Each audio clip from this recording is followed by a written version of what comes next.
ድራናው ኃያሉ ማንቸስተር ዩናይትድ በሜዳው ኦልድ ትራፎርድ በአስደናቂ ሁኔታ ከሳጥን ውጭ ግማሽ ጨረቃ አርኩ ላይ እንግሊዛዊው ኮቢ ማይኑ አስደናቂ ግብ አስቆጠረ።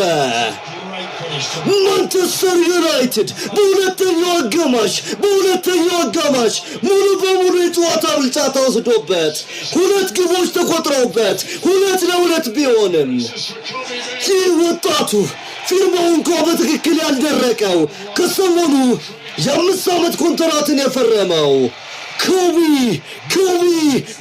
ማይኑ ማንቸስተር ዩናይትድን ወደ 3-2 መሪነት ቀየረ።